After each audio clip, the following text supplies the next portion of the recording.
Hey there, Mr. Weaver here, and this is 8th grade Module 9, Lesson 4, Similarity and Corresponding Parts. After this lesson, you need to be able to use properties of similar figures to determine similarity and to find missing measures. Let's learn. Similar polygons. Polygons that have the same shape are called similar polygons. The parts of similar figures that match are called corresponding parts. The notation, triangle ABC with just one little squiggle, this is read as triangle ABC is similar to triangle XYZ. When we're dealing with similar polygons, it's important to distinguish it from congruent polygons. So similar, again, means it's the same shape. However, one of them may be larger or smaller. So they are not the same size. But in similar polygons, just like with congruent figures, their angles are congruent. So no matter what, the shape didn't change, the angles should be the same. Just making it larger or smaller doesn't actually change the angles. The side lengths, though, are what change. They become proportional to the original. So in similar polygons, the angles are all congruent, but the sides are proportional. So since AB corresponds with XY, those would have the same ratio. One of them was multiplied by a scale factor to get to the other. BC would be proportional to YZ and AC to XZ. Notice here, the angles have our arcs to show they are congruent, but our side lengths do not have the tick marks.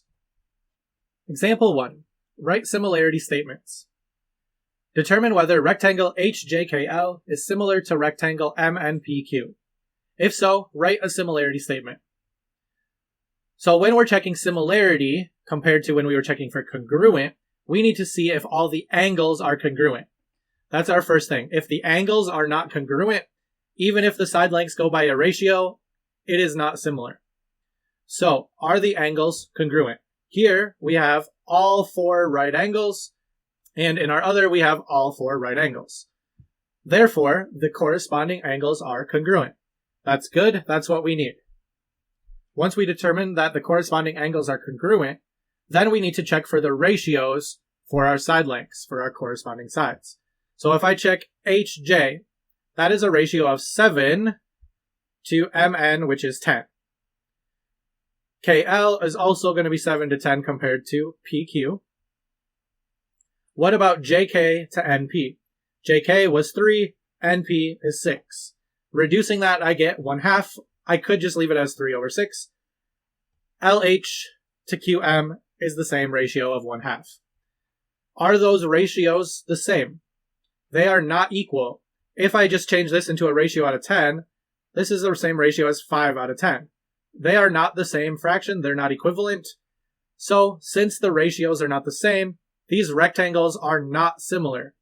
Even though all the angles were congruent, because the side lengths are not proportional, it is not similar. Check your understanding. Select all that are true about these 2 triangles. Pause the video now and complete the check.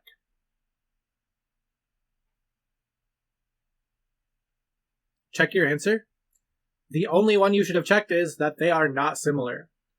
First of all, we need to verify that they have the same angle measures. This has 1 arc here. This has 2 arcs here. That tells me that those 2 are not the same. Even though there's 1 arc here showing that it's the same as this one, and these 2 are showing that they're the same, they're not the same as each other, so they do not have congruent angles. This cannot be similar. Even if we were to check my ratio going from side length to side length, 12 divided by 8 as my ratio. How does that compare to 8 divided by 6? Let's make an equal fraction out of it. So 8 and 6 both go into 24. This would be 36 out of 24. This would be 32 out of 24. So they're not the same ratio either. So there's another reason it would not be similar. And we can see they're not the same size, so they're not congruent. Let's learn angle-angle, or AA, similarity. To show that 2 triangles are similar, you do not need to show that all of the corresponding angles are congruent and that all of the corresponding side lengths are proportional. we can just use some of them, as long as certain conditions apply. If you want to check all of them, feel free. So angle-angle similarity states that if two angles of one triangle are congruent to two angles of another triangle, then these are similar. So here we can see that A is congruent to F and B is congruent to G. Using the fact that they would add up to 180, we could put 3 on there. Those two would be the same as well. So 3 and 3. But because we have two angles that were already congruent, we can say that our triangle is similar. So that will be a quick way to go through and check going forward. Example 2, angle-angle similarity. Determine whether the triangles are similar. If so, write a similarity statement. So if two angles in one triangle are congruent to the two angles in the other triangle, we have similar triangles. So we can see right off, angle A and angle E have the same measure. They both say 62. They are congruent. Now we just need one more. I can see 48 and 70. Those are not congruent. But if I find my missing things, 180 minus 62 minus 48, this is a measure of 70, which means G and C have the same measure. They are also congruent. So since two angles in each triangle are congruent, these must be similar triangles. If I were to fill in this other one, it would also be 48. Check your understanding. Select all that are true about the two triangles shown. Pause the video now and complete the check.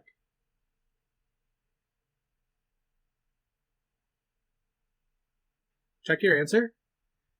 You should have checked that they are similar and that JHK is similar to MKL. So again, this symbol here means similar.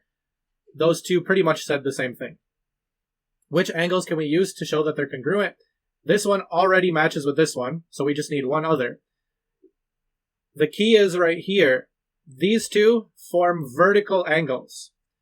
Vertical angles are equal to each other. So whatever this one happens to be, this one is the same thing.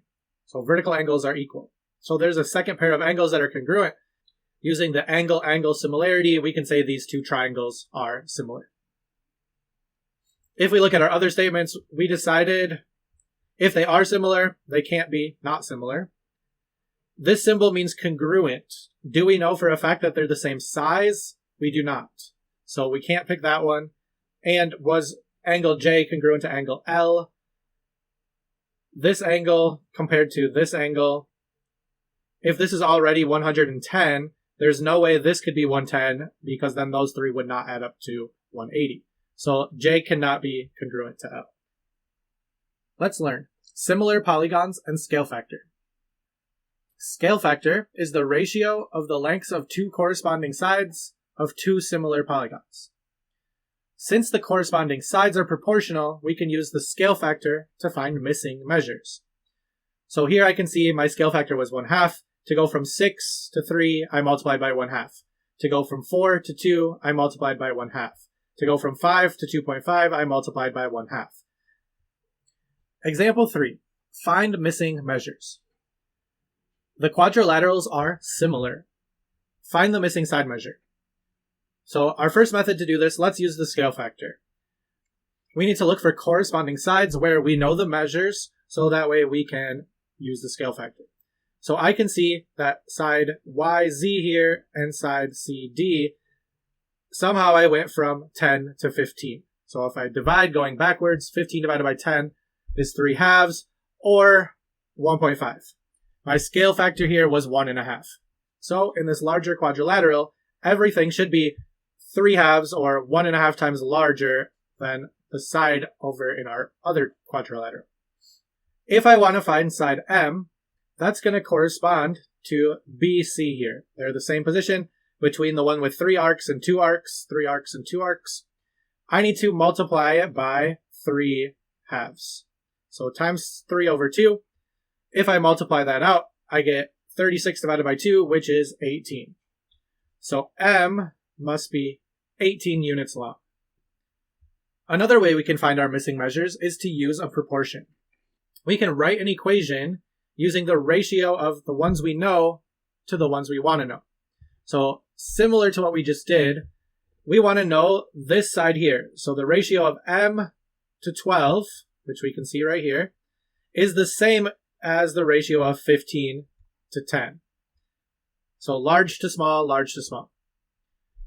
Now I can solve my proportion. So to go from 10 to 12, I'd have to multiply by 1.2, or I could cross multiply 12 times 15 and divide by 10. However you want to solve the proportion, we can solve for m, which is still 18. Either way, our length of our missing side is going to be 18 units. Check your understanding. Find the missing side measure using the picture. Pause the video now and complete the check.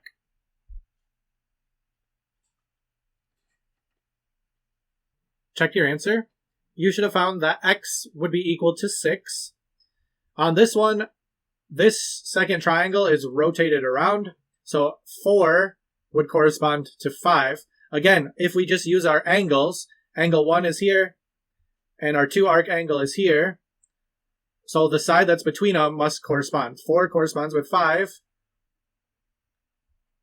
How do I go from 4 to 5 or 5 to 4? I'm going to go this way because I want to find x. 8 would correspond with 10. So what does 4.8 correspond with? Notice those are the same ratio. I'm going to use this second ratio. I'm going to set it up as a proportion since I already have it here. How do I go from 8? I see this as 48. So I'm going to multiply that by 6, and I need 1 decimal, so 0.6.